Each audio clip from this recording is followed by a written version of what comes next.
قریش ان حضور صلی اللہ علیہ وآلہ وسلم کے مکہ سے صحیح سلامت تشریف لے آنے کے بعد اپنے آپ کو شکست خوردہ سمجھنے لگے تھے، اور ان کی تمام کوشش، تمام جوش و خروش اور تمام خواہشات مسلمانوں سے انتقام لینے کے لیے صرف ہونے لگی۔ ان حضور صلی اللہ علیہ وآلہ وسلم اور مسلمانوں کو تباہ کرنے کا اہتمام تمام قریش مکہ کے لیے سب سے زیادہ اہم کام تھا۔ اس کام کی اہمیت ان کے لیے تمام کاموں اور مشغلوں پر غالب آ گئی تھی، اس لیے انہوں نے آپس کی رکاوٹیں اور معمولی مخالفتیں بھلا کر سب نے ایک قوم ہو کر مسلمانوں کے خلاف چڑھائی کرنے کا منصوبہ بنایا۔ مکہ اور مدینہ کے درمیان قریباً 300 میل کا فاصلہ تھا۔ مدینہ پر چڑھائی کرنے کے لیے خاص اہتمام اور جنگی تیاریوں کی بھی ضرورت تھی۔ راستے کے قبائل اور ملک عرب کی دوسری قوموں کو بھی اپنے کام کی طرف متوجہ کرنا یا کم از کم اپنا ہمدرد بنا لینا ضروری تھا۔ اس آنے والے خطرے کو ان حضرت صلی اللہ علیہ وآلہ وسلم بھی ایک ذی ہوش سردار اور سپہ سالار کی حیثیت سے محسوس فرما چکے تھے۔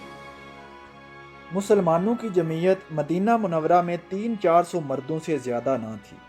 مسلمان اگرچہ تعداد اور سامان کے اعتبار سے بہت کم اور ضعیف تھے، مگر کفار کی شرارتیں اور مظالم دیکھ دیکھ کر ان کی عربی حمیت و شجاعت جوش میں آتی تھی، اور وہ بار بار کفار کا مقابلہ کرنے اور شمشیر و تیر سے جواب دینے کی اجازت آپ صلی اللہ علیہ وآلہ وسلم سے چاہتے تھے۔ تاہم تمام واقعات کے تسلسل پر نظر کرنے سے معلوم ہوتا ہے کہ آپ صلی اللہ علیہ وآلہ وسلم نے ہمیشہ جنگ پر صلح اور انتقام پر درگزر ہی کو ترجیح دی۔ کفار مکہ کے ایک سردار قرظ بن جابر نے ایک جماعت کو ہمراہ لے کر اور مکہ سے چل کر مدینہ کی متصلہ جرگاہ پر چھاپا مارا اور مسلمانوں کے بہت سے اونٹ پکڑ کر چال دیا۔ مسلمانوں کو جب اس چھاپے کا حال معلوم ہوا تو اس کے تعاقب میں مقام صفوان تک گئے، لیکن دشمن نکل چکا تھا، مجبوراً واپس لوٹ آئے۔ یہ مکہ والوں کی طرف سے نہایت صاف اور کھلی دھمکی اور جنگ کا اعلان تھا۔ ادھر دوسری تدبیروں سے بھی وہ غافل نہ تھے۔ انہوں نے ایک طرف عبداللہ بن ابی اور دوسری طرف مدینہ کے یہودیوں سے برابر خط و کتابت جاری رکھا اور ان کو اندر ہی اندر مسلمانوں کی مخالفت پر آمادہ کر لیا۔ رمضان المبارک کے شروع میں مدینہ میں یہ خبر پہنچی کہ مکہ والوں کا ایک قافلہ شام سے آ رہا ہے اور وہ مدینہ کے قریب سے ہو کر گزرے گا۔ آپ صلی اللہ علیہ وآلہ وسلم نے مکہ والوں پر ایک قسم کا رعب قائم کرنے اور قرظ بن جابر کی حملہ آوری کا جواب دینے کے لیے مہاجر و انصار کی ایک جماعت کو روانہ فرمایا کہ مکہ والوں کے قافلے کو روکیں، تاکہ ان کو یہ معلوم ہو جائے کہ مدینہ والوں سے بگاڑ کرنا ان کی تجارت کے لیے بے حد نقصان دہ ہے اور ان کی تجارت ملک شام سے منقطع ہو سکتی ہے۔ یہ جمعیت جنگ کے ارادے سے روانہ نہیں کی گئی تھی، اس لیے اس کی روانگی میں جنگی احتیاط بھی ملحوظ نہیں رکھی گئی تھی، جس کا نتیجہ یہ ہوا کہ مکہ والوں کا قافلہ مسلمانوں کی اس جمعیت کے روانہ ہونے سے فوراً مطلع و باخبر ہو گیا۔ امیر قافلہ ابو سفیان راستے سے کترا کر اور بچ کر اپنے قافلے کو نکال کر لے گیا۔ اس نے زمزم بن عمرو غفاری کو اجرت دے کر راستے میں ہی مکہ کی طرف دوڑا دیا کہ ہم کو مسلمانوں سے خطرہ ہے، ہماری مدد کرو اور اپنے اموال کو بچاؤ۔ اس خبر کے پہنچتے ہی ابو جہل مکہ سے قریباً 1000 جرار فوج، جس میں 700 اونٹ اور 300 گھوڑے تھے، لے کر بڑے جوش و خروش کے ساتھ مکہ سے نکلا۔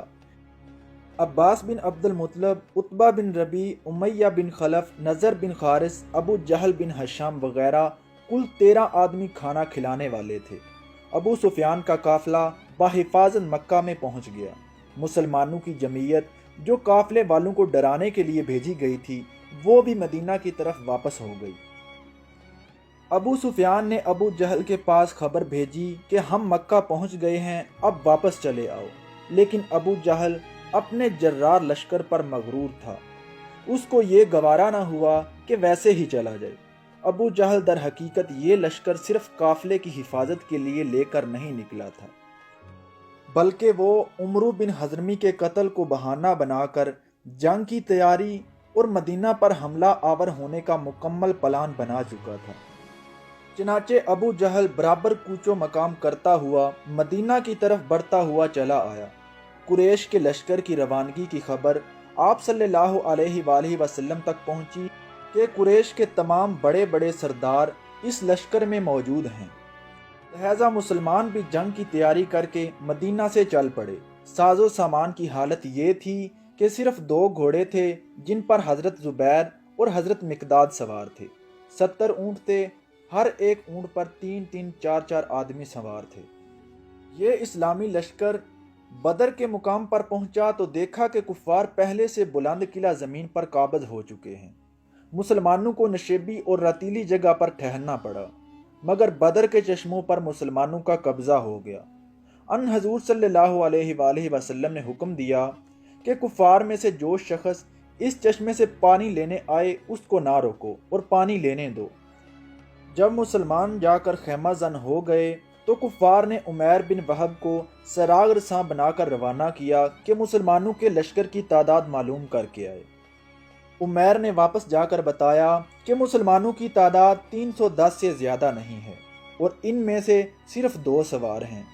کفار کے غرور کا اندازہ اس سے ہو سکتا ہے کہ عتبہ بن ربیع نے جب اس قلت تعداد کا سنا تو کہا کہ ان تھوڑے سے آدمیوں سے لڑنے کی ضرورت نہیں، ہم کو بلا جنگ کیے ہوئے واپس چلے جانا چاہیے کیونکہ ہماری تعداد ان سے زیادہ ہے۔